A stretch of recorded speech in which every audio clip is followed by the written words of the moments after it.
Hi, and welcome to this edition of Fedmail on the road. I'm headed right now to go see Congressman Richie Torres. You know, Richie represents one of the districts in New York. He's been a huge champion of Israel and the Jewish community since October 7th, really made a name for himself as such, and he is speaking in Newton, so I'm heading there at the moment. This week was a major week in terms of legislation in the Senate, in the U.S. Senate. There was an attempt to block the transfer of bombs and munitions from the U.S. to Israel. It's part of an $8.8 billion transfer. Senator Sanders from Vermont, who we all know, attempted to block this with a bill. It was overwhelmingly defeated, meaning that the transfer went through, but our Massachusetts delegation, Senators Markey and Warren, both voted to block the transfer.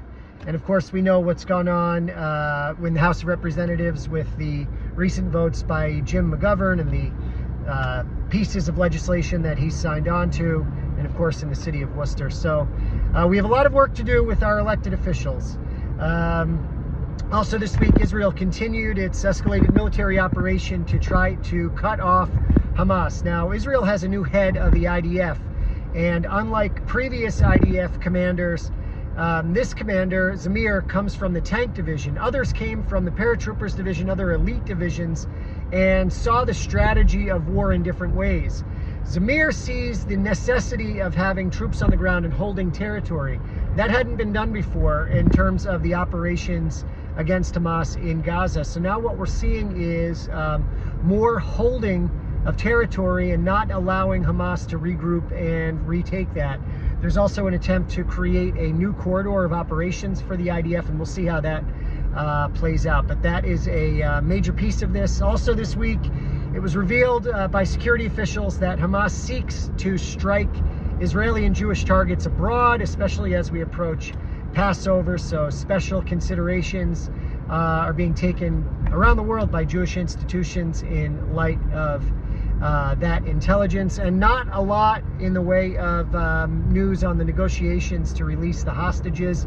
I know that this week there were major speeches and protests given by recently released hostages, calling for the urgency in getting the 20 so remaining living hostages out of Gaza, talking about the horrific conditions that they're in. This week also, Hamas verified that among the fatalities in Gaza, 75% were combatants, and that's pretty significant news, buried by a lot of media outlets, but certainly significant and meaningful in terms of what the war has looked like. On our own home front, a lot went on. Of course, we had the big tariff situation, and as that relates to Israel, a 17% tariff was put in place against Israel, which really was shocking to a lot of people, noting that Israel, of course, is a major ally of the United States. So we'll see how the whole tariff situation plays out. I think all of us are watching that very closely. Last but not least, we also have a number of events coming up in the Jewish community. We have on the 5th, a trivia night put on by Hadassah. On the 6th, there is a cleanup at Coe's Pond. Beth Israel is putting that on, and that looks great. Later in the month, on the 22nd, this is all April. On the 22nd, there is a Mamuna program at the JCC put on by our Shlicha Mayan. On the 23rd, we are showing the October 8th documentary. That's a big one. It's also streaming now on Netflix, which is pretty cool.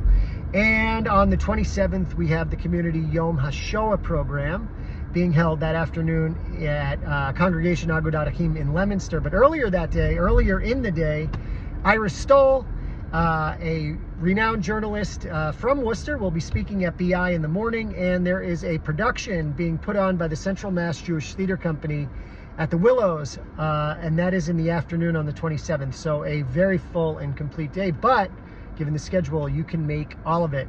And I'm stuck in a little bit of traffic, so it gives me a chance to say hello. But in the meantime, I want to wish you a Shabbat Shalom, of course, as you're getting ready for Passover. If you need anything from us, let us know. We look forward to seeing you at all of the upcoming community events. But most importantly, keep our hostages in your thoughts and minds. Let's keep working to have them freed and home, especially for Passover coming up.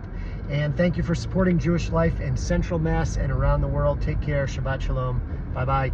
Wear your seatbelt, drive safe, eyes on the road. Good Shabbos. Bye-bye.